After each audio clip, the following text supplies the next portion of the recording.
It is so exciting to be on this call with all of you. I'm AddieRose Mayer, and welcome to Social Healing, Transforming Justice, Conflict, and Community. This is a conversation that is hosted by Thrive East Bay, and we are a community group based here in Oakland, California. We bring people together at the intersections of meaning, belonging, the arts, and social change. So hopefully some of that resonates with all of you. And today's conversation is a part of a larger series that we launched during the COVID pandemic and called Medicine for These Times. And the idea is to nourish ourselves in community, to nourish our bodies, our hearts, our minds, our spirits as we navigate the corona crisis and corona pandemic. And of course, today we're going to talk about the pandemic of racism, structural racism as well. So I am a part of the Thrive leadership. It's so exciting to get to kind of host and be in that role. And today I'm joining the conversation primarily, however, as the executive director of an organization called Seeds. And we are conflict transformation and restorative processes organization in the Bay Area. We support schools and we support workplaces and we support communities to come together and vision about how we're going to work together and how we engage in conflict and use it as a tool so that we can better build our collective liberation and beloved community. And really, really excited to be here today with my colleague and dear friend, Ei Ei Samai. I'm going to let her introduce herself. Great. Oh, I feel so warm just reading all the things that bring people joy, like snacks and cats and plants and apartment jungles. Thank you for sharing all of that. Hi, everybody. My name is Ei Ei Samai. I'm calling in from Daly City, California. I grew up in a former British colony, and then I came to this country as a teenager. So, you know, very quickly picked up an identity as an immigrant as a teen. So it's no surprise that I am obsessed with social healing, given where I'm from and who I am in this country.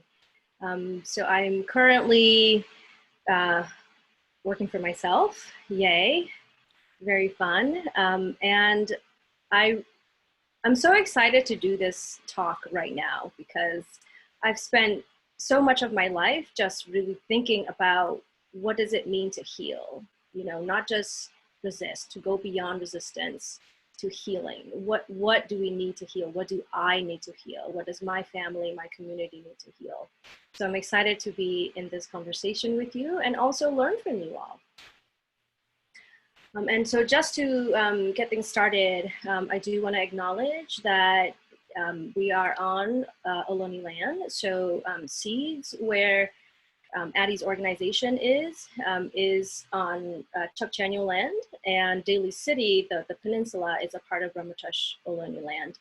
So I want to acknowledge that, and I especially want to acknowledge how complicated it is for me as an immigrant person to be on colonized land, and that you know this very idea of how my immigrant dreams relate to the injustice that this nation is built on, and how we can find a solution, a visionary solution that gets us out of this dualistic zero-sum game. That's a part of what we'll talk about today. Thank you, Ei Ei. And I put into the chat for everyone to see a little bit more. If you're less familiar with doing land acknowledgements, encourage you to read a little bit more about that. It's certainly part of a lot of the healing that needs to happen in this country, acknowledging the unceded land and the erasures of peoples that allows those of us who are on it today to be on. And also, if you're outside the Bay Area, I put a link in there for you to see if you're unfamiliar with which colonized land you're on and which peoples it was taken from. You can look that up as well. So I'm just going to tell you a little framing, a little housekeeping, if you will, and then we're going to get into the content. Most of the conversation today is going to be a conversation between me and Ei Ei talking back and forth. And we are both we met in the field as colleagues doing doing conflict transformation work, doing social healing work, doing collective liberation work, and became fast friends and colleagues. We've had the opportunity to present at a number of conferences around the world together. And so just, you know, we're going to tell you a little bit about what we know, and hopefully the basic, you know, the goal really is just to spark excitement, to have you all contribute what you know, and to continue the conversation afterwards. So the way it's going to be set up is we'll do a little grounding activity, as is our way of helping us connect despite the technology distance that we have here. And then give you a little bit more around kind of the framing of today, like what are the assumptions we're jumping off with, right? What are the kind of foundation, baseline ideas and concepts that our conversation is going to build on, so that we can kind of start out in the same place. And then this dialogue about like, what is conflict transformation? What does it mean during this time? What is social healing during this time? What does it mean always and especially right now in this critical time in history? And how do we reclaim conflict as a way to uplift community and uplift collective power? Because that's what we're about, it's what we're excited for, and it's what we hope to continue to partner with each of you on, because I know we have a ton of practitioners and social justice warriors and movement leaders on this call. And no matter where you are in your journey of getting involved to shift the structures we need to shift, there's a place in this conversation for you. I did want to give a brief, we wanted to give a brief trigger warning. A couple things. One is that it feels paramount at this time to be grounding our conversation in what I call, and many call, the true pandemic of 400 years of structural racism. So we will be talking about, not so directly, but referencing some of the recent violent police killings and violent killings of some of our Black community members. Recognize that that can be hard for folks. We won't be showing any visuals or anything like that, but it will be referenced. And then also just to share, I'll be sharing some of my own transformation, and I'm a white woman from Vermont. And so with that comes my own positioning, my positionality, my own privilege. And so there will be times where that personal story may or may not land, it may or may not be relatable depending on your own positionality and your own privilege and power. So we like to give that up front. We are invite people to take care of themselves, come in and out as you want, and enjoy the time with us. Great. So if everybody is at the right place at the right time, I invite you to interlace your fingers and just sit or stand tall wherever you are. Interlace your fingers. And we're going to do a throat and voice activation breath. So appropriate for this moment. So you're going to put your two thumbs right on your windpipes there. And you're going to breathe in, open your arms. And breathe out. One more.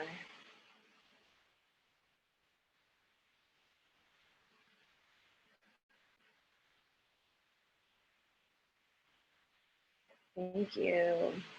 It is time for our voices to be heard and healed. It is time. Thank you, Ei Ei. I don't know about all of you, but I'm on a quest to constantly figure out how to stay embodied during so much of my work and passion and social time, and interpersonal connection comes through a screen right now. And so doing as best I can to stay embodied so that the work continues to be authentic. And so appreciate the grounding, Ei. Pleasure. So there are just two basic assumptions that we are kind of building on this conversation with. And the first is that our current systems, and also I just wanted to say this is framed primarily focused on the United States, although there'll be some examples that like ways we draw on and learn from other countries who do some of the things we're trying to do a little better than us as a country. However, most of the time, the context will be US based.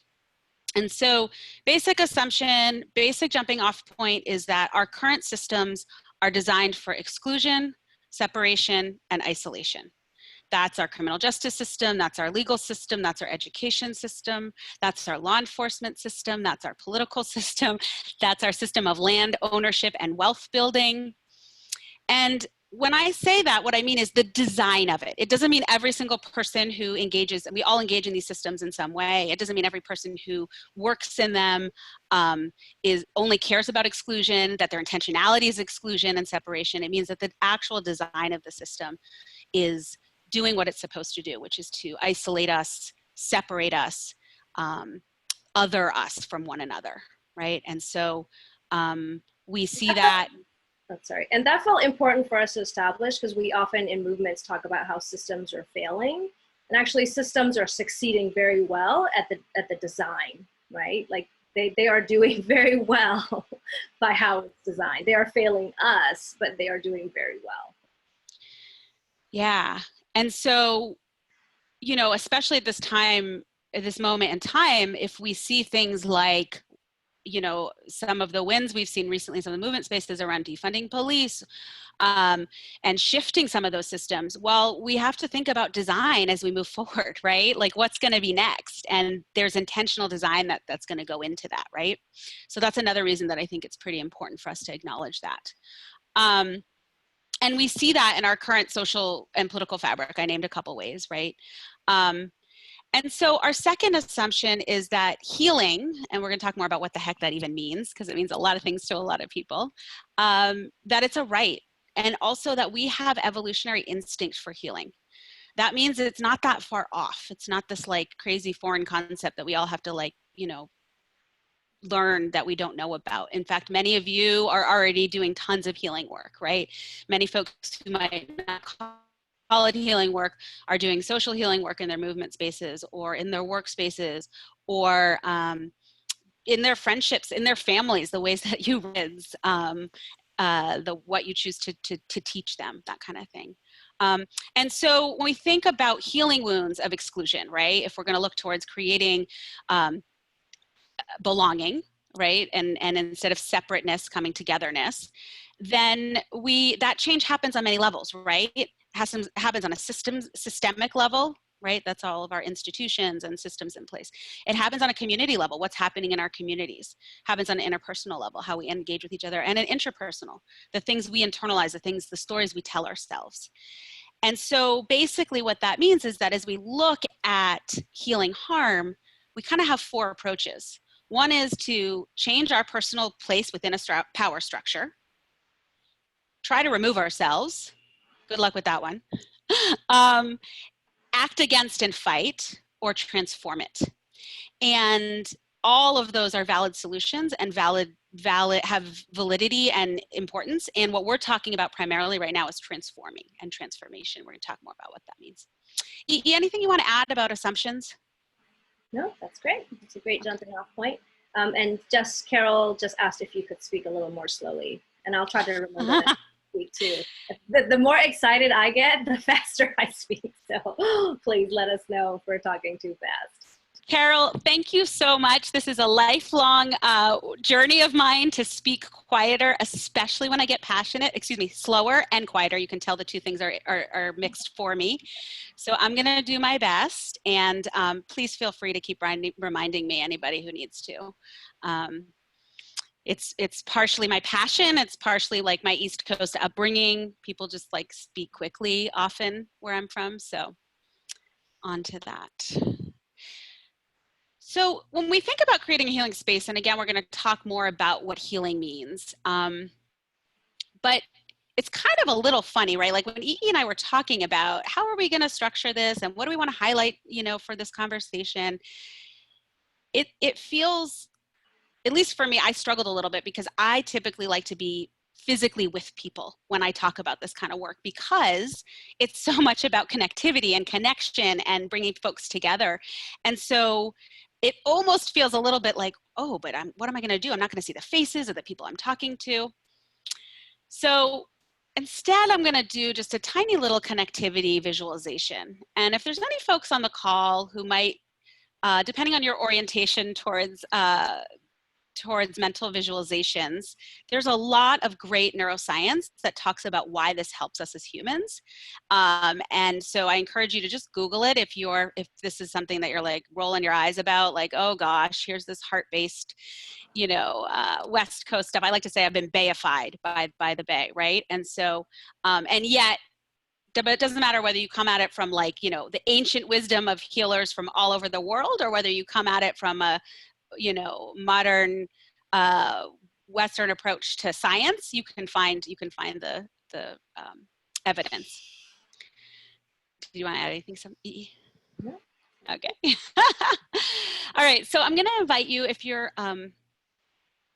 you're comfortable, to close your eyes, or if not, just lower them. We're going to take a couple of group breaths together, 3 to be exact. And then I'm going to just walk you through a little bit of a visualization, something to imagine in your mind.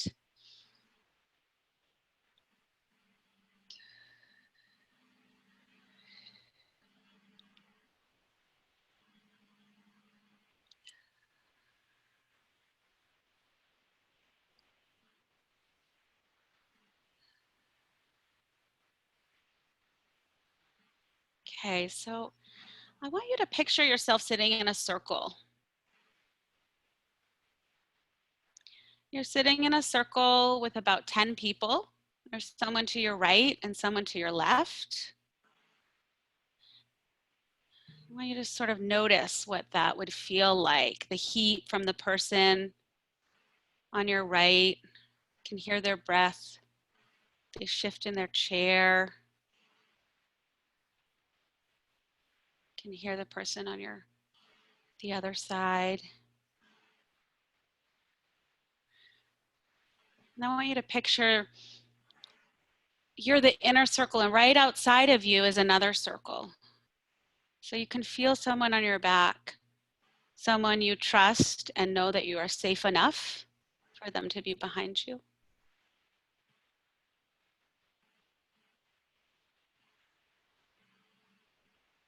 Notice how it feels right above your belly button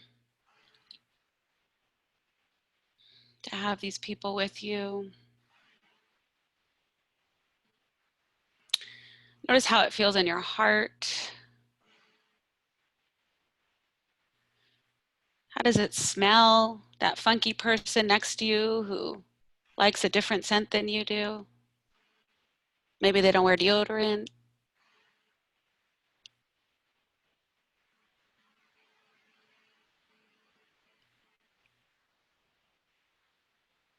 How does it sound? You can hear their breath. People shift. Maybe you're close enough to the person next to you, you can hear them swallow.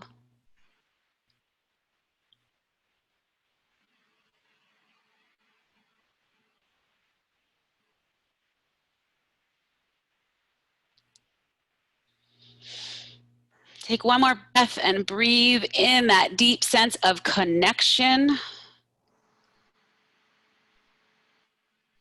And when you're ready, you can open your eyes.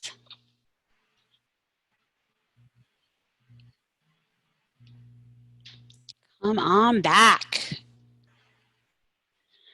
I was telling EE the other day, for me, chatting with her in this way isn't that hard because I can still feel her. Like I'm looking at her at a screen, but we have so much connection in our heart and in our head because we're both a little intellectual about some of the stuff we geek out on. And so I can feel her, and I'm sure you're all experiencing that too as you have more and more connections on Zoom and other video chat methods. We carry that with us. So with that, I'm going to ask EE to share a little bit with us about what is social healing? What is social healing, EE? Just a little light question. Super light question, easy peasy, 2 minutes. Right, yeah. So I like to think of social healing as, it can be such a heady thing, and Addie and I definitely get really heady about it. But one of my mentors was Paula Green, who started her work in the 80s in Burma. So the revolution that I lived through, she was doing work in the Burma-Thailand border. And so I had the chance to study with her, and she calls social healing reconstruction of relations after mass violence. Reconstruction of relations after mass violence. And sometimes mass violence is a little bit more obvious, right? A little bit more explosive. But sometimes when we're talking about systems like education or economics, it might not be as obvious, the violence that is happening. And so when we're talking about healing, then we're talking about, healing of us as, occupiers of human bodies, us, our relationship with the land, our relationship with each other, and also our relationship with different systems and structures we live in. And sometimes AddieRose and I have really attempted to visualize how, like people in community and structures and systems are nested inside each other. But it's pretty difficult to do, because when we're talking about social healing, we're talking about a concept that's fractal, that's not linear, right? And it is very much circular and timeless. And so we can't talk about individual healing without talking about the collective, and we can't talk about collective healing without talking about individual, because it's all fractal and nested within each other. And some of the practitioners that I have had the honor of studying with, they can do social healing work by creating containers where we can really lean into the work of healing. And so the containers have to be robust enough to hold things like 400 years of violence, right? But it also has to be intimate enough that when we're in it, it feels safe and we can soften in the face of pain. So that sense of community, of sitting in circle, one of the participants talked about being at the Temescal, right? Like that sense of we're in it, it's painful, it's not comfortable, maybe we're a little too close to each other, right? But yet there's a softening that can happen, and the space allows for each of us to do the work we need to do, and for the collective to move together on this journey. And one of the ways that I saw this happening at all the different levels I talk about was when I did my post-conflict peace building field studies in Rwanda. So that it's probably over a decade ago now. It's been a while, but I still remember that feeling of visiting like a radio station that was producing pop culture media that was telling a different story. People rewriting textbooks, right? People figuring out how to how departments can be led when so many people are either killed or in prison. Right? Like, who is there to lead in that moment? Women coming together to figure out how to construct houses, things they didn't have to do before, because who else is there to do it, right? And so just example after example of reimagining what peace building looks like and what social healing looks like. And it's exactly that. It's all nested and all has to happen simultaneously. So I hope that wasn't too heady. You do, you embody this so well, and your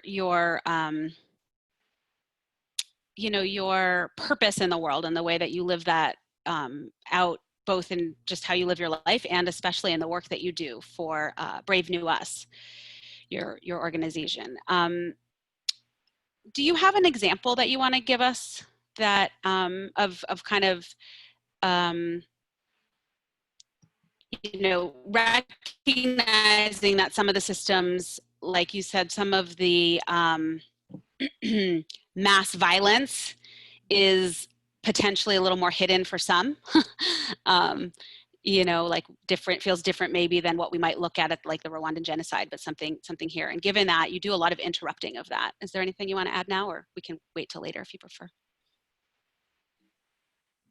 Yeah, I will just add that when it's not so clear, when we're not talking about apartheid or genocide, right, and we're definitely still in the muck of it, then there are ways, there are processes, and I think that's where we come in, is like people who are creating containers, to name things, to reclaim, to frame the problems and the solutions. I mean, even our ability to name what is happening and to come to a shared definition of what's wrong with what we're experiencing, that is powerful. That in itself is a really big Yes. deal for us to agree on, and really see each other. Because often, the pain that is inflicted on us because of the isolation you spoke of earlier, we can start to think we're alone in feeling it. We can start to withdraw, right? Like some of the coping that we do could be to withdraw because it's scary, right? And so being able to collectively name what's going on for us, that alone can bring so much healing. And then being able to claim healing as a right, being able to claim that, yes, we are here, we're a part of the solution, being able to frame the problem and also be a part of figuring out the solution. Those sound so simple, but it's amazing. I mean, I in so many processes, you think about, how decisions are made in schools, and decisions are made in climate planning, in so many processes. Just the idea that the people who are experiencing, the people in the front lines, get to determine and describe what's going on for them, and then to frame the problems and the solutions. I mean, those two things just don't happen often enough. And so that alone can bring so much healing.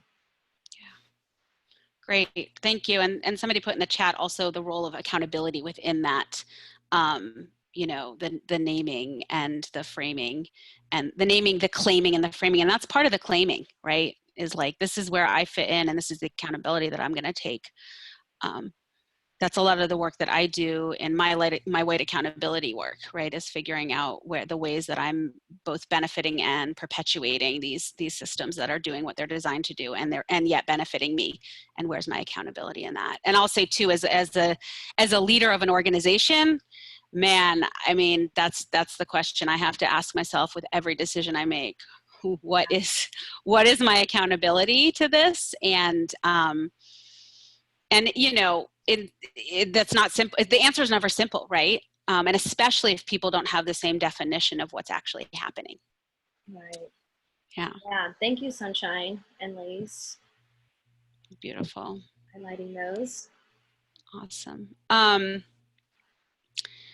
I think I just want to ask one more quick follow-up question with this, because it's something that I've been thinking a lot about, and I know Ei and I talk about, but it's like, some of the models we look at for social healing do come from places where there is a story, not that it's the true story, but there's a story of a mass violence that has somehow ended and there needs to be reconstruction, right? And so is there anything else around like what it looks like when we're just in the muck, which I would say, I have a friend who always says, Addie, stop doing, just sit in the SH blank, and I think a lot about that in terms of, especially around accountability, right? Like, when is what I'm accountable to doing is actually not moving forward, but just like taking stock. So when we're in the muck, is there any healing that you want to talk about? That does it look different than if there's like post, if we're post a big event? Yeah. It reminds me of what Brene Brown often says. It's just like, embrace the suck, Yes. embracing the suck.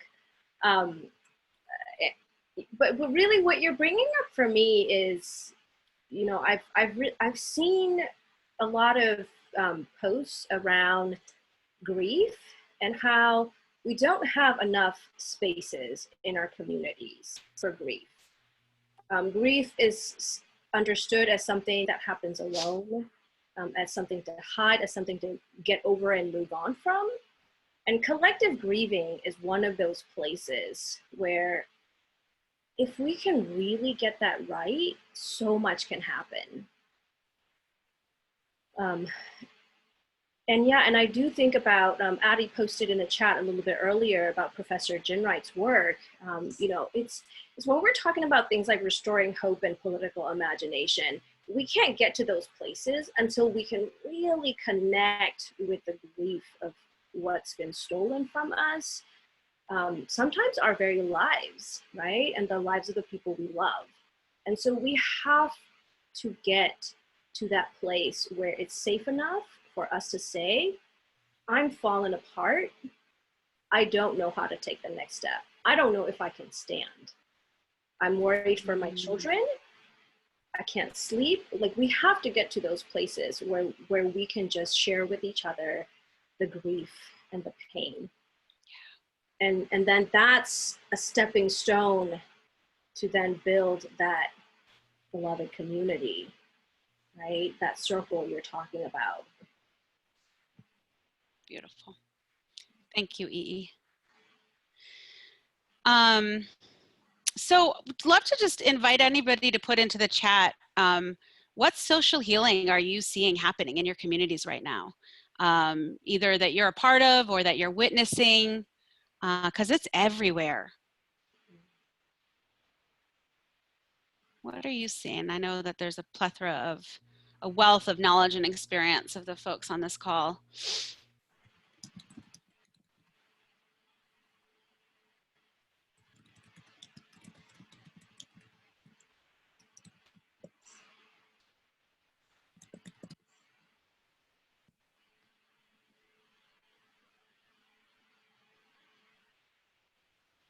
Yeah, protesting. Protesting is very healing. Yes. Oh, especially when you're just with people and there's an energy, right? The songs, the chant, you know, seeing generations, that feeling of, yes, we're in this together and we're more than the sum of our parts. Vigils, connection to ancestors. Thank you for bringing them in, Susie.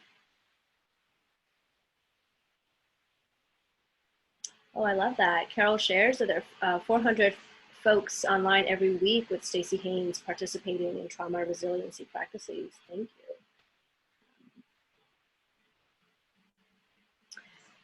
Yes, lifting up the demands of Black organizers. Yes.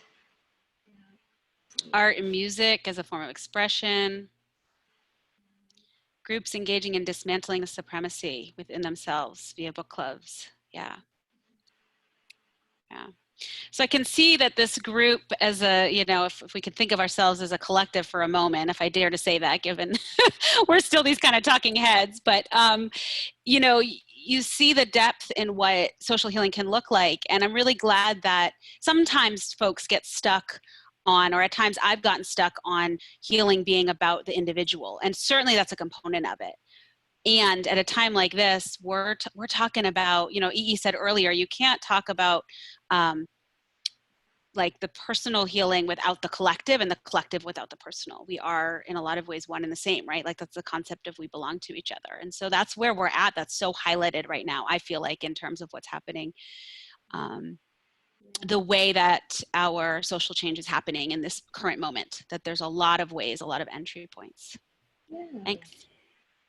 Yeah, I mean, so AddieRose, you know, as someone who leads an organization doing this work, doing conflict transformation work, what does that mean? What does conflict transformation mean for a conflict transformation agency in this historical moment?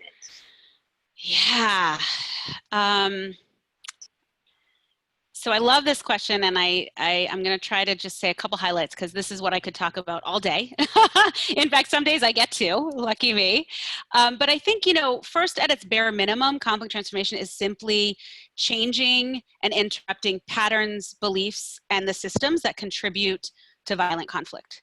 And sometimes that means using peaceful methods, and sometimes it actually means using violent methods, and it's because it's interrupting and disrupting, right?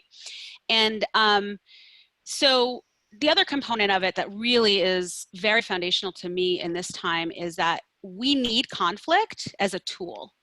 We need it to actually live in beloved community. If we have, if we want to live and vision into a world of like all the true diversities that we say we want, and not just have it mean a checkbox or a concept out there, we have to dig in and lean in to the discomfort of conflict.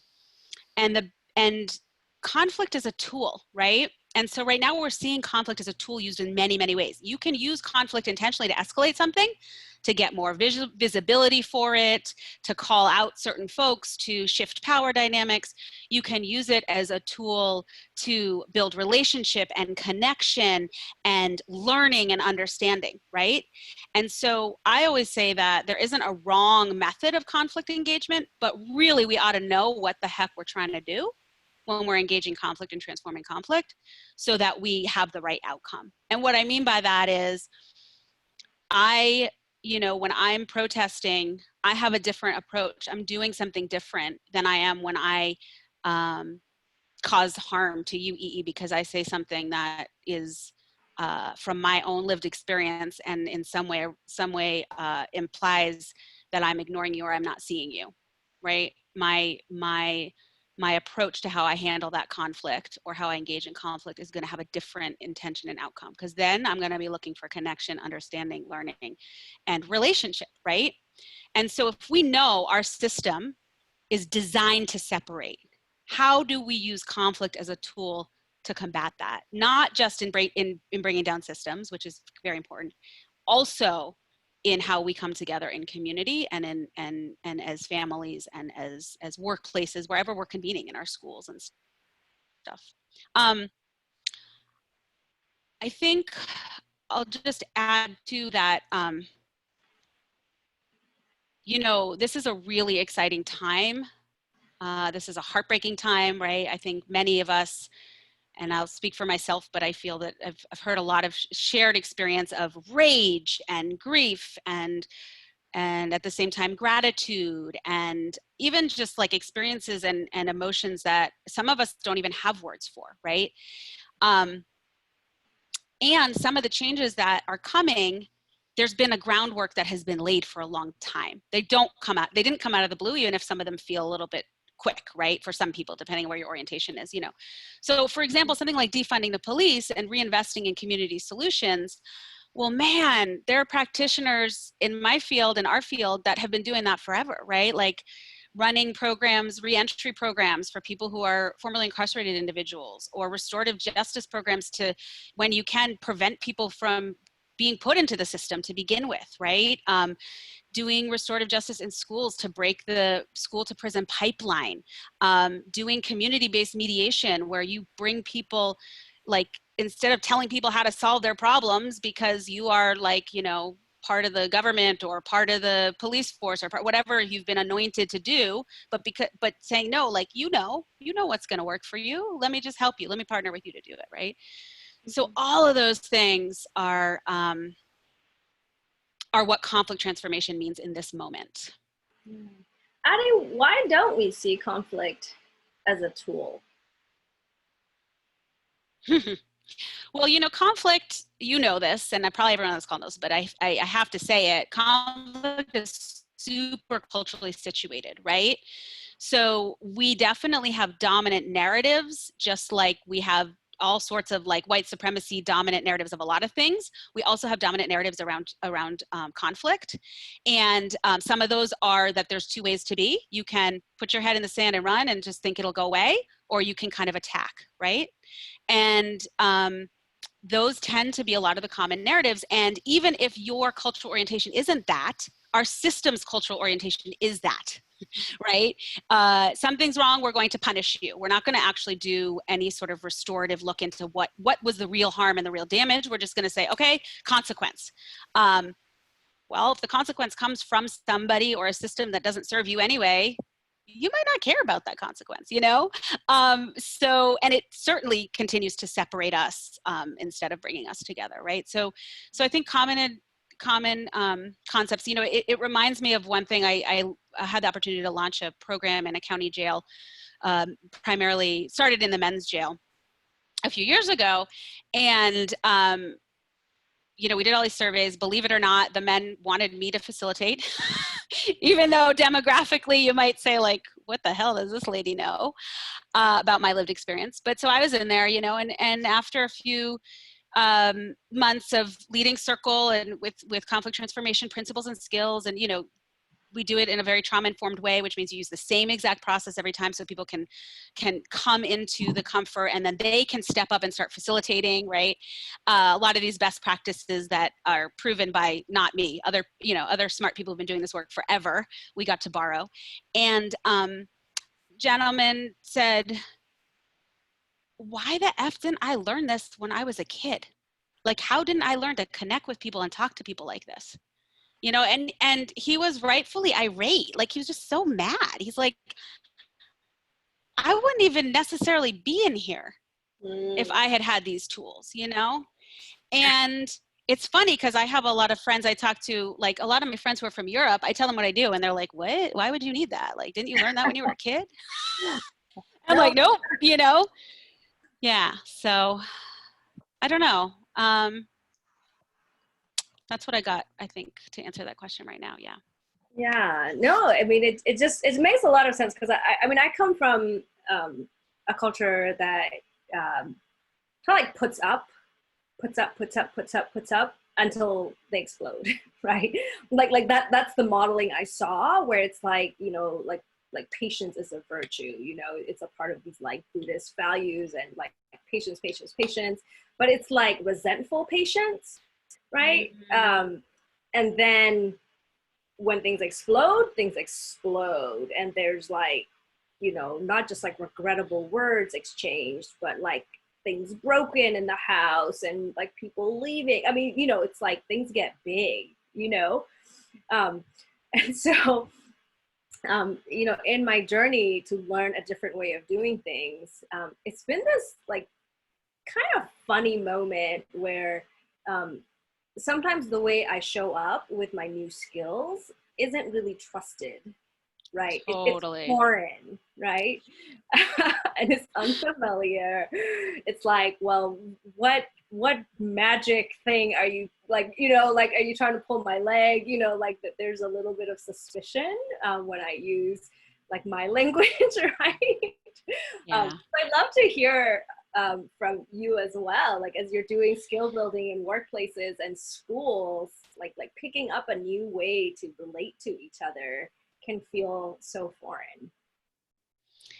Yeah, it can be really hard. And you know, my dad's on this call, so I'm not going to tell too many family stories, but I certainly can relate to having what happens when you shift the way you communicate. And I think a lot of folks, as they become adults and they think of the patterns of their families of origin, may or may not be how they communicate as they become older, right? And so it can change relationships, and it can also create distance, right? Which is the opposite of what we're kind of talking about promoting here, right? That connection. And so, and it's also why communication isn't monolithic. Like there's not a right way to do it, right? But it's like, how do we stay in it together long enough to figure out what we're both actually trying to do and get at, and what are all the layers of power and privilege that get in the way and become barriers to us actually connecting. So I'd say, yeah, in schools especially, you know, we teach restorative school culture. So we don't go in and just do like restorative circles or restorative justice work. You know, the history of restorative justice becoming popularized in this country, of course, has its own imprint on what is thought of as restorative justice, right? And yet, like, you know, and in a lot of places folks have forgotten the origins of it and the indigenous communities that we have borrowed these practices and oftentimes borrowed and butchered them, you know, if I'm speaking frankly. And so and it was, you know, in a lot of ways it was popularized in this country because of the legal problems that schools were having because Black and brown kids were having high levels of expulsion, and it's a civil rights issue. And so they thought, okay, this can help us. And the truth is, looking at expulsion rates isn't really what it's about. And it's about transforming the culture of a school, right? And so, you know, EE, for those of you who don't know, EE calls herself a culture designer, you know, because of all the intention and vision that can go into helping support culture. And that's how my org works with schools as well. We typically work with a school for 3 years, and we start with the administration mapping out, where are you with your racial literacy? Where are you with your understanding of what a restorative culture looks like? And where are you with your readiness to be vulnerable? Because you can't shift the culture, you know. And there's always a few folks who are very resistant, who come around. And there's a few folks who are resistant who don't, because it's a different framework, and it doesn't, you know, people, you know, like I said, conflict is culturally situated, and that's okay. And there's always got to be room for there to be some layer of kind of that difference. Yeah. Wow, I could talk about this. One of the places where I find myself, you know, personally as a leader in my community, and also working with leaders, I coach leaders with in positions of power. There's always this place where the conflict is inside, right? And especially if you're inside a system, if you hold positions of power inside systems that are producing harm, there is almost daily decisions you make that can reproduce harm, right? I mean, just because the system you're in, right? When I was in grad school, I had the honor of meeting Ishmael Bia. Namiko, I don't know if you remember Ish, who was a former child soldier from Sierra Leone, and he wrote the book A Long Way Gone. And you know, just the way that he talked about what it means to see yourself as someone capable of that kind of violence that no longer deserves healing. And what it means to come back from that. What it means to come back from, I mean, I have literally killed people, to I deserve healing. Like, that is a very long journey. And that can be, I mean, especially now, I'm seeing so much of it, you know, like leaders who are just feeling stuck inside institutions that they know are reproducing harm every day with their decisions or indecisions. Sometimes not taking a stance is very much a stance, right? Go ahead. Yeah, so are you asking me, like, what the heck have I figured out to do about that? Yeah, a little bit. Well, I mean, first I'll just say I just make a lot of mistakes. I make a lot of mistakes, and I ask a lot of questions.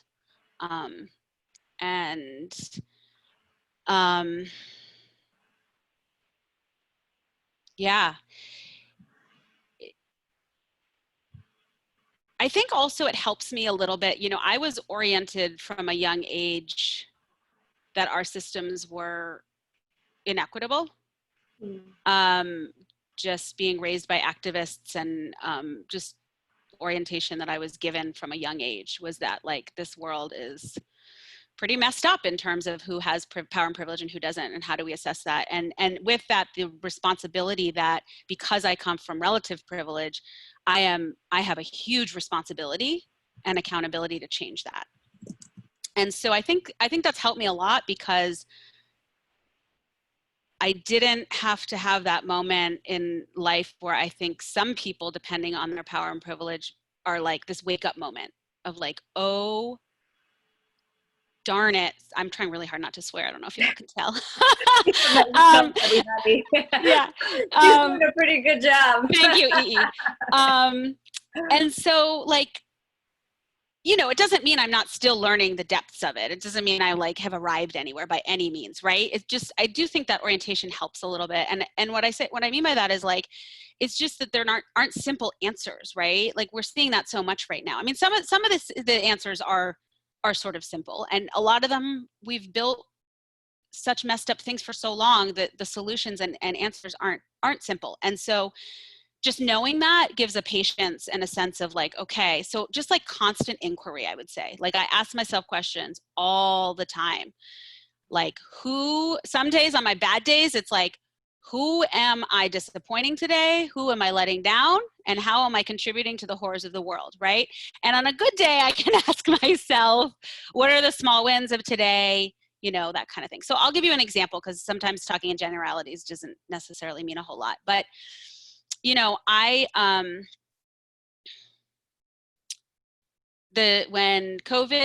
when shelter in place first hit in the Bay Area, we were all asked to shelter in place.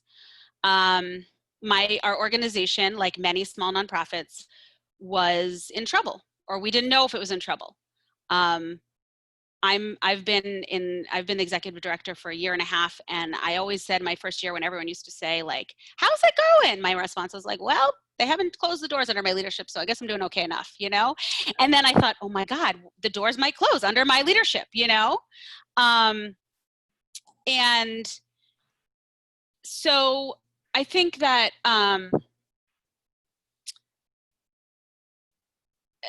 sorry, I'm trying to look at the chat too, because I think there's an accountability there for me. Maybe EE, you can help me. I'll finish my story and then we'll come back to it, because I see there's something that I'm being called in for.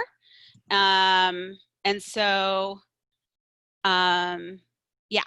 So, so we didn't know what was going to happen. So for the first few weeks, I jumped into action, right? That's my responsibility, and my role is my first responsibility is to keep the doors open and to keep the jobs for the few people that I have promised to steward this role for, this organization for. And for a lot of people, you know, in a lot of ways that leading into, that like moving into action was necessary. And good thing, because our organization has its doors open. And of course, I didn't do that alone. And my response, I think, was necessary. But it was harmful at the same time, because what was I doing? I was leaning into those patterns of overproductivity, go, go, go, go, go. You know, I didn't have the emotional space to do all of the restorative work that we usually do in our workplace, and having circle practice. And so much so that when the staff said, we need to slow down and we need this, I didn't even understand what they meant. I was like, okay, sure. And then I gave a presentation and we had a check-in, and people are like, no, that's not what we asked for. I couldn't even quite hear it, you know?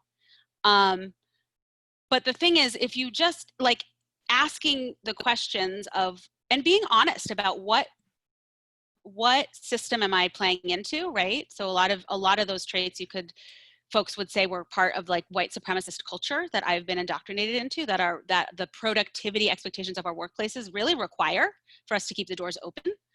But it's knowing that, right? So it's like asking yourself, what are the trade-offs? Who are the trade-offs impacting? Who gets centered and who's actually put on the outskirts of this? How are people held? I don't know. Does that answer your question? Yeah, absolutely. Yeah, how do you come back every day after just like knowing you made mistakes, right? And people's jobs are on the line and people's mental health. I mean, just like so much is at stake from every decision you make. I mean, I guess I can just talk for myself. I have a lot of thought partnership, right? Like I have a whole circle when I took this role and I was like, okay, so I'm a white woman, I'm in leadership. What does this mean? I put together a whole group of folks that I can call on to say, like, to help me be accountable to my privilege. It's not a perfect system. It's the one I have. And it's like, you know, it's a mixed group, and I can go to different folks for different needs to not be burdening some folks with certain things, and, you know, to work through something to get to the other side with certain folks, that kind of thing. But also, honestly, it's just like, it's just a role. Like I am not, I was asked to play a role, and I'm going to play that role. And the baseline of that is accountability. Like, how can I be accountable? And then I guess too, like, you know, I'm not going to talk too much about this, but like my spirituality keeps me coming back. And what I mean by that is like what you talked about, like the collective. Like I'm a part of something way bigger than myself. And without that, I wouldn't, if it was just about me, I don't know that I'd come back, you know, because I'm just one person. What's the point? But it's not. It's about where can I find my contribution in this bigger field. Yeah, so let's go there. You know, we've been talking about, I mean, essentially reclaiming conflict, right? It's being more intentional about using conflict as a tool and engaging with conflict in different ways, depending on the situation we're in, right? Not just kind of like exercising our default style over and over, regardless of situation. So like, what's the impact of reclaiming conflict? What's possible when we reclaim conflict in terms of like power building and movement strategy and exchanging wisdom and supporting each other and healing and social innovation? Like, what's possible? Awesome. I'm just tracking that I've been talking a lot. So I'm going to actually, since we're both going to talk about this, I'm going to invite you to start the conversation around this one and take a pause, a step back. Sure. Yeah. I mean, the example that comes to mind for me, currently I'm a part of the Democracy, Politics, and Conflict Engagement Project through Mediators Beyond Borders. Sorry, it's a lot of words. But what we've, I mean, you know, in my 20s, I was an organizer, and what I've just come to realize is that often we are using the tools that we use to confront the systems we're fighting against. We're turning those towards ourselves and our colleagues and our peer organizers inside our movements, right? Because we don't have differentiated conflict styles and tools, we're basically, you know, we're organizing against our own peers, our own colleagues inside movements, right? Yes. And that's how, I mean, we've seen some, you know, big news stories of national chapters and state and local chapters not seeing eye to eye and splitting ways. We've seen people just, you know, start their own movement arm, right? Their own initiative because they just couldn't figure out how to work together. We've seen a lot of pain inside movement and political organizations because we are using all the tools, all the strategies we use outside, inside. And so that's an example of, you know, really learning to pick up different ways of engaging with conflict and learning these like transformative methods and upping our skills, like doing all of those things can bring that kind of collective healing into our movement and political spaces. And especially being an election year, it's just so important. Like, we really have to figure out how to do collective vision. We have to figure out what creative tension looks like, not just as something, like conflict can't be something that we kind of just tolerate or survive, right? Like, it actually has to be brought in so that we have things like diverse perspectives. And then we have to figure out how to disagree with each other so that we can get to a new place that none of us dreamed of getting to, right? Like, we have to learn to do those things. And so that's a project that comes to mind. But I mean, I can think of lots of other examples of ways that people are just like busting molds, right? And it's really inspiring.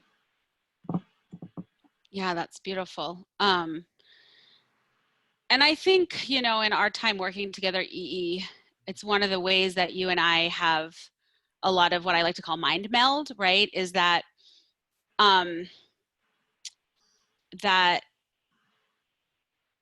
we always like we hope that we come up with something on the other end that looks different than what we had originally imagined. Like that's the goal. It's not just oh, we can handle it. It's like, okay, if things aren't working, why are we going to stay stuck in the same way? Let's move to something beyond. And in a lot of ways, conflict transformation and effective conflict engagement is a beautiful model for exactly what we're trying to do as a society right now, right? We need to vision into, in some ways there's been people doing work forever and the vision's been there, and in other ways something new needs to emerge, right?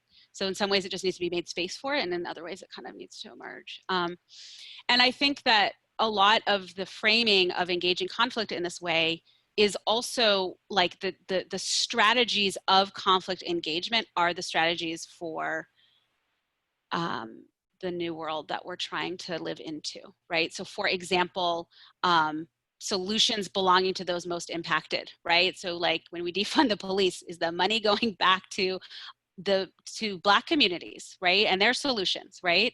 Solutions belonging to those most impacted, not to someone else who thinks, not to me who thinks I have an idea of it and isn't my lived experience. Participation instead of paternalism, right? Like that's what we see of like, this belongs to us as folks. Moving from punitive to restorative, instead of you messed up, now you're going to get locked up, and you maybe didn't even mess up, but I think you messed up because I look at you and I have assumptions about that.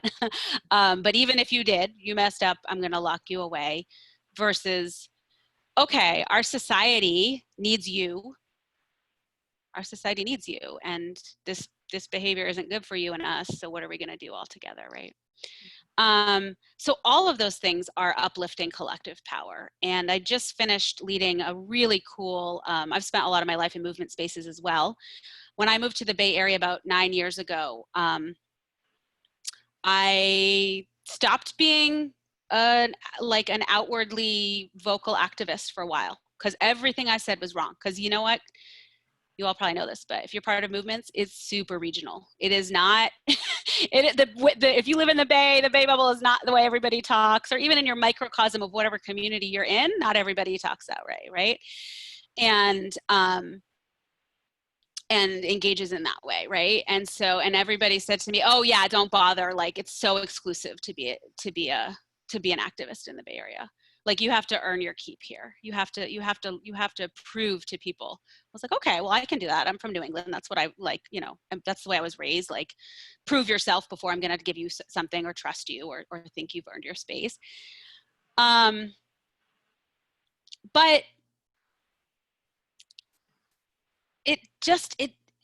there was just so much, it took me a while to get in, because there was so much, like you said, the strategies being used externally, we started to use internally with ourselves even, right? And between each other, and it just undermined it, right? So I just launched a series, it was incredibly powerful, 5-week conflict transformation for movement leaders series, and had folks from all over the country coming and just talking about what is the way that we want to address conflict within our movements to be able to increase the impact of our movements, right? And so we do that a ton at Seeds. We get organizations call us up and they say, we don't know what to do. We don't want to just, we're kicking, you know what? We're just kicking people out. We're saying like, you're causing trouble, you're going. Well, that's not our values, right? So what else do we do? Yeah.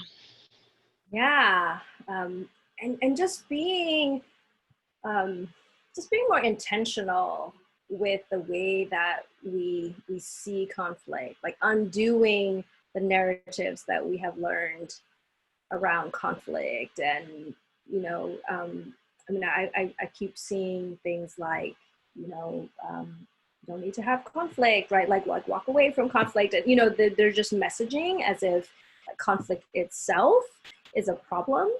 And I just want to share one thing. I don't know if anybody here knows Jeanette Armstrong, who is an Okanagan elder from British Columbia region. She works closely with Pioneers and Center for Eco-Literacy, but she was one of the the teachers for ecological leadership course that I took. And she shared this, this sophisticated representative democracy process that her peoples have used. And it creates conflict, right? It invites conflict. The way that it's set up invites conflict, because in the meeting of different views is where you see this emergence of new ideas and new doorways opening, right? And so, you know, for her people, the groups, if I can remember, is vision, tradition, and action and relationships. So those are the poles. And so there are, you know, there's a system of representative democracy when there's a big decision to be made. They actually like put those voices, right? And sharing, not trying to water it down, not trying to compromise from the outset. It's like, nope, you're the vision group, you're gonna hold down vision, right? You're the tradition group, you're gonna hold down tradition, right? And when everybody really just comes with that perspective, and then things start to happen in the middle where those perspectives meet, that's where the communal decisions that meet people's needs, right? Like that's where those are birthed. And I just keep thinking about how little of that exists. You know, I mean, I was raised in the nonprofit sector, and like, we don't do things like that. We don't make decisions that way, right?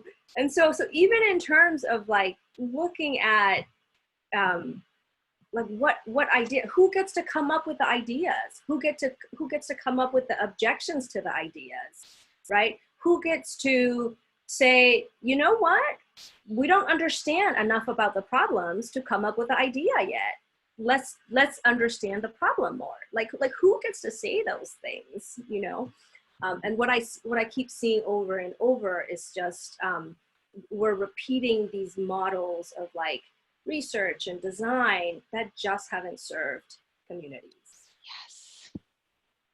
Yes. Yes. And so in the small amount of time we have left, we did want to start bringing in some concrete examples of like social innovation and collective vision processes that are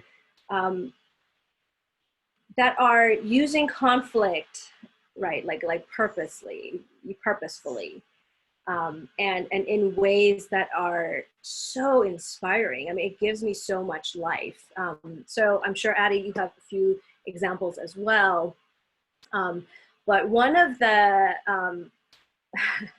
articles I read, I don't know how many of you subscribe to the Yes magazine, but in one of the issues, there was an article about former neo-Nazis who engage on social media and in phone conversations to de-radicalize new recruits and people who've been at it, right? And they are actually going and having these very confrontational conversations about these beliefs, right? And that exists just gives me a little bit of hope. Another one I wanted to mention was, you know, often I mean, AddieRose has a public health background, so she can speak to this as well. Often in the health world, it's the clinicians who get to provide health and healing, right? Like you have to, it's like a very professionalized field. And so two models, one is in Kenya where they train grandmothers to provide therapeutic services. Another model, I believe, is in Georgia, where high school interns are working with healthcare workers to learn how to give care, right? And so that's an example where we're just saying, you know what, the idea that you have to be a clinician to provide care, when we really just need to scale our care systems, especially mental health systems. Like we just need to scale it. So like, let's think of a different model, right? To be innovative, you have to confront the ideas that are holding problems in place. You have to. There's no other way, right? Well, and you have to be able to recognize them to start with, right? And so depending on who's upholding those systems, you know, in some ways we all may be, and there's certain folks who are having larger roles in that, and if they're not even able to see that. Right. Yeah, yeah, absolutely. So Addie, do any examples come to mind of social innovation and imagination and conflict at work? I mean, there's just so many, and I'm sure in a minute we'll invite folks to also put in the chat the things that they're seeing, because we know a lot of you are also engaged in it.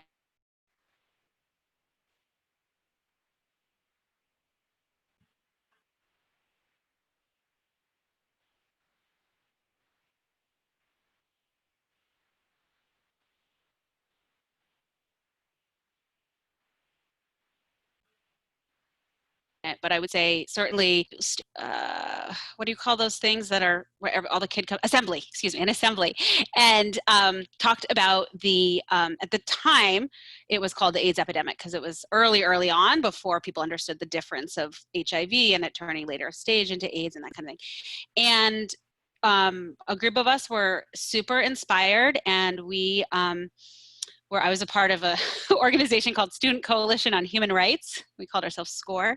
And we decided to take up a big project, it became a statewide, you know, Vermont's a small state. There aren't a lot of people, more cows than people, but still, statewide initiative of bringing at the time there was this national artwork called the Aids Quilt.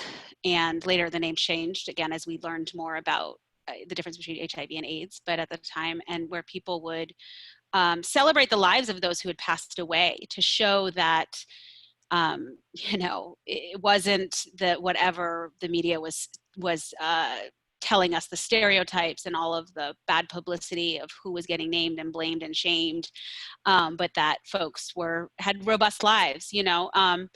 So I'm getting a chat that I'm frozen. Ei, am I frozen to you? You were, but you got back on. Sorry about that. I live in the middle of San Francisco, and so there's just times no matter what we do, we've upped our internet. And so anyway, so a lot of people are really familiar with theater of the oppressed. Like that might feel like, oh yeah, of course, but you know, that had a huge impact, right? And who knows how much that influenced the fact that I went on to do social change work for the rest of my life. You know, I mean, it's not a direct line, but there's something there, you know. I think too, like there are so many examples of where a number of years ago there was a criminal case in Florida where a young man had a mental breakdown and murdered his girlfriend. And Florida actually has this interesting law provision where a judge can say, instead of going through the normal process, you're going to do restorative justice.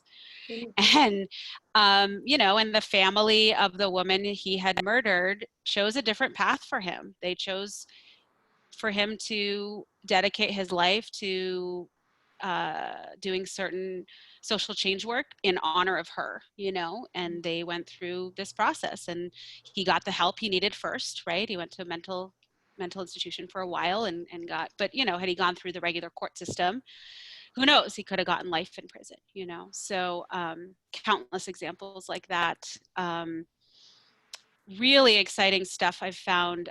There's I was trying to find the name and I couldn't find it. So I'm gonna have to reach out to my contact of where I learned about this. Actually, E and I were at a conference together, but about this program in Wisconsin where survivors of domestic violence, once there's been a conviction for somebody who is a perpetrator or the responsible party of committing the domestic violence. So it's been formalized and they've, you know, done whatever their traditional time is. And there is a desire for them to still have a relationship with their children of some sort of supported relationship with their children, to do restorative circles to you know, with domestic violence advocates, with mental health providers, right? It's not folks pretending that they can understand the power dynamics of what it means to be, you know, a survivor, but that there's people who actually are trained in that too, and you all come together, and basically it leads to opportunity for reunification, you know, which for some people they're gonna, you know, or sometimes it's because like somebody has no choice but to let the other parent contribute because they need financial support, and so they have to, right? And so how do we make that not a leveraged power imbalance? Yeah, thank you. Those are such powerful examples of what can happen when we can bring together mindfully, intentionally in healing centered spaces and containers. I think it was also that conference, no, maybe it was a different one, where we learned about the Catholic churches, you know, holding circles. And it was the first time that young people re-engaged in the church. And so, you know, we need connection, we need collective healing, we need collective processes, we need to be in community with each other, and we have to figure out what that looks like so that we can have psychological safety and we can keep urging each other to dream bigger. I want to share an example of what's possible when we just, you know, think beyond resistance and really center healing. So my dear friend Pandora Thomas and a couple of our colleagues put together this event called Wawa Aba recently, and it's all about Afro-Indigenous practices around living with the earth, right? And so Soulfire Farm was there, which is a Black-owned farm.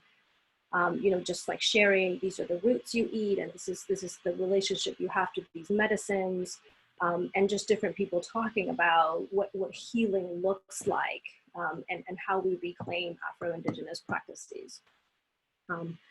And so even in this time when we can't be with each other, it was one of the most amazing Zoom events I had been to. And I just felt like, yes, this is my tribe. These are my people. This is the language I want to speak. And I want to learn how to heal my body. I want to learn how to heal my relationship with the planet. I want to really think about all my relations, not just the human relations.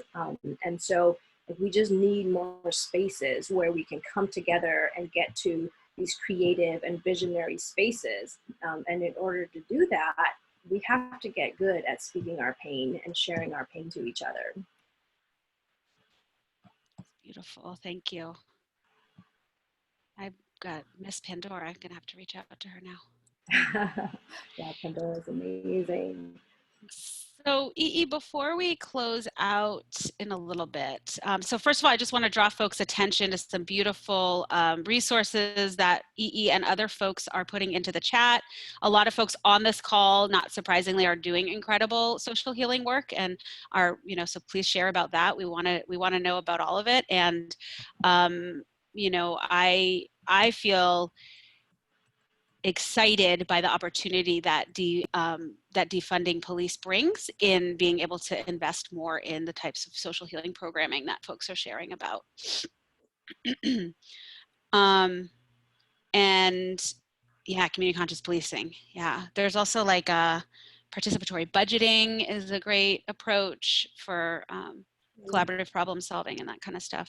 So I just wanted to ask Ei, is there anything you want to add about, you know, reclaiming conflict is also an opportunity for wisdom exchange. And I feel like you talked a bit about that in talking about Pandora's recent work. Is there anything you want to add about like what does wisdom exchange actually mean in a time like this? Yeah. So this feels so personal for me because I am, you know, 1 year into working for myself, and I just started feeling like this isn't right.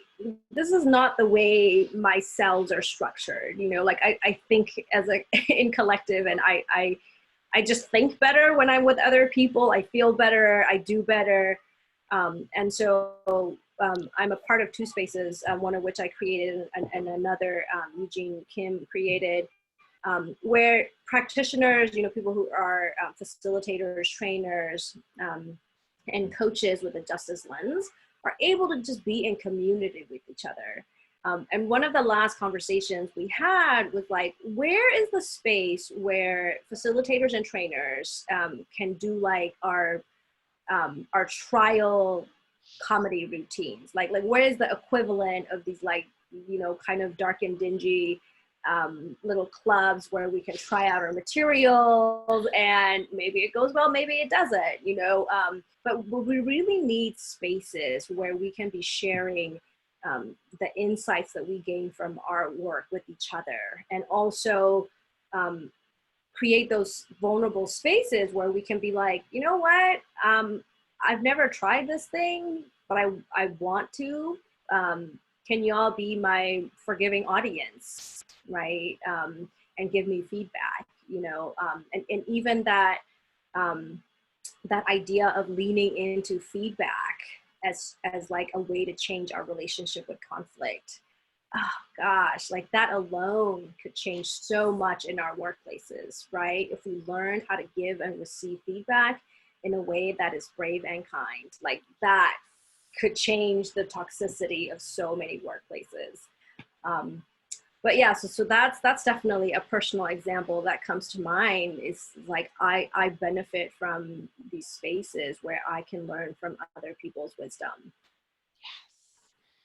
And it's so interesting, E, because there's a lot of kind of narratives out there about like the growth mindset and some of the teaching tools that those of us who've been doing like adult learning work for our careers, maybe have been utilizing for a long time and are excited to see them get a little more popularized right now.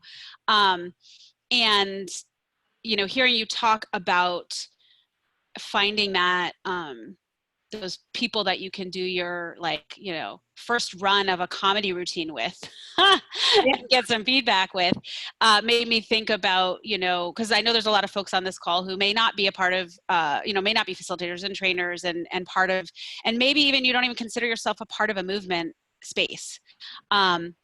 And yet most folks are part of some group.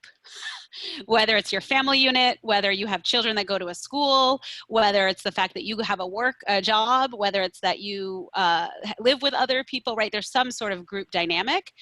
And so just feeling like what you were sharing about that is really transferable, right? And the idea is to learn how to be brave and kind in giving and receiving feedback, right? Huge. Thank you. So,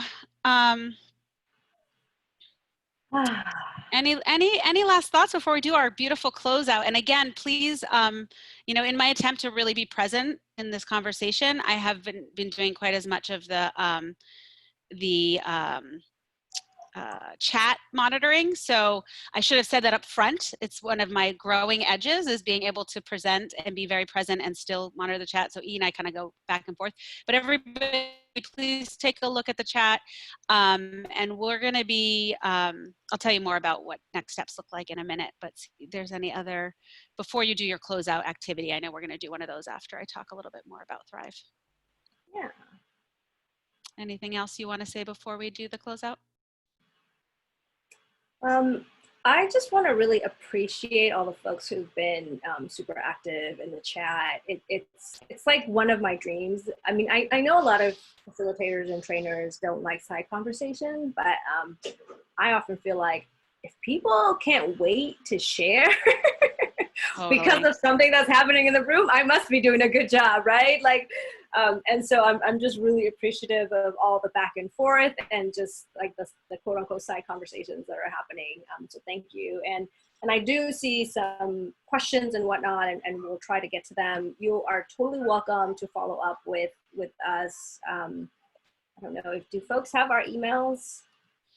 Yeah, why don't I transition into that and then you can close us out. So you will get an email from me likely tomorrow that will share the video but it will definitely be in the next couple of days. I'll share the video recording of this. You're welcome to share it around.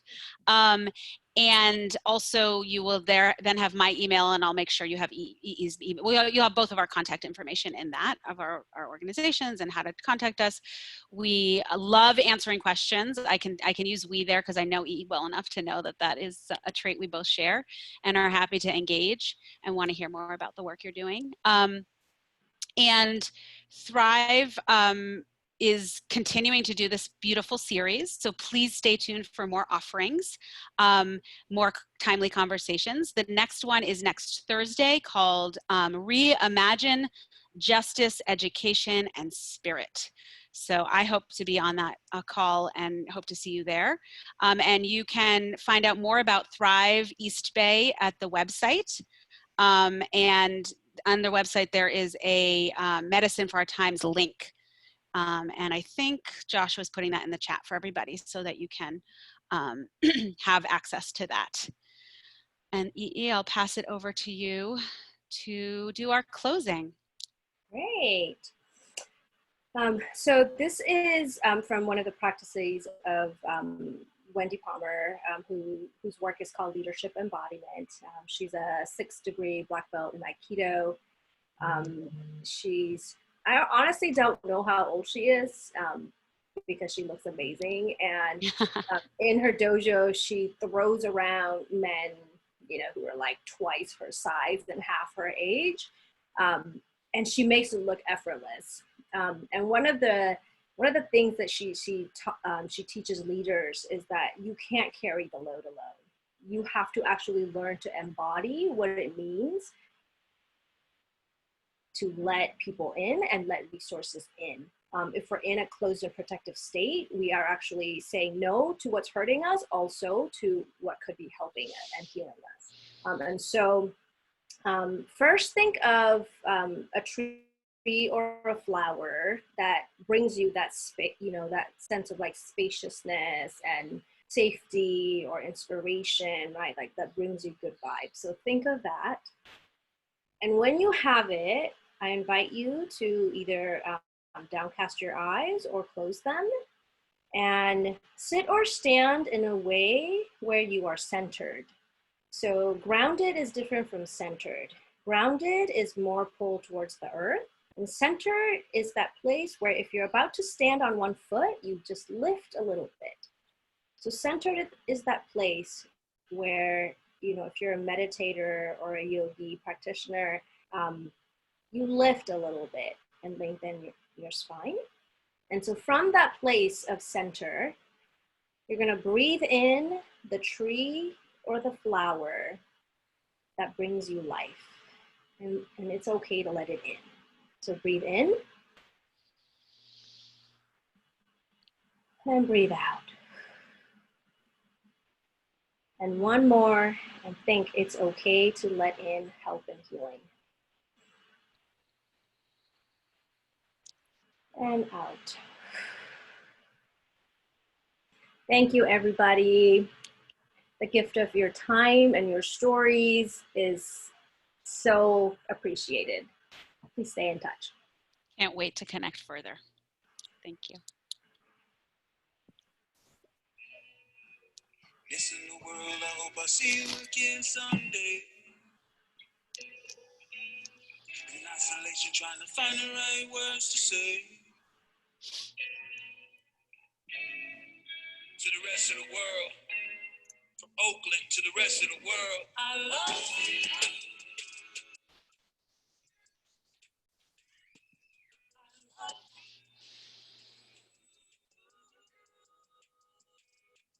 I love you.